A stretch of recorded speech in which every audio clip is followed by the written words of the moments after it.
I want to tell you about trust-based leadership. So much of the leadership literature for the past 4 or 5 decades has really been about one idea, and that is a vertical concept of leaders and followers. Leaders lead, followers follow. And we have a history in the literature of talking about the charismatic leader and the few, the chosen, and finding the high potential leaders and so forth.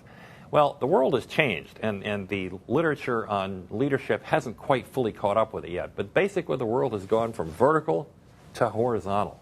The key leadership skills these days are not charisma, getting people to follow you. They're frankly, how do you get people over whom you have no direct control or authority to move in the same general direction as you would prefer them to go? That has an awful lot more to do with persuasion, trust, ability to get along, play nicely with others in the sandbox, and very little to do with the kind of vertical control that we associate with leadership in the past. So trust fits right into the middle of that dynamic. Trust-based leadership is recognizing the forces of trustworthiness and trusting, and helping an organization and an individual manipulate both of those sides of the trust dimension in their management and leadership activities. What this means is the leader of today has got to be good at getting people to do things, influencing, persuading people to do things without any direct authority. What does that look like? It means, first of all, that people feel connected to them. They also feel that they are human, not superhuman.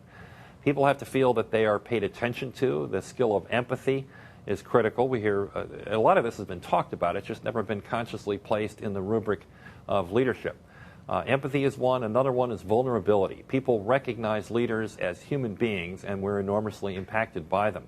We're encouraged to go along and cast our lot with them. This doesn't mean that things like vision are irrelevant. They're certainly irrelevant, but it also means that more of us have to have the characteristics and the skills and the capabilities of leaders more often. We can't depend on the few, the chosen.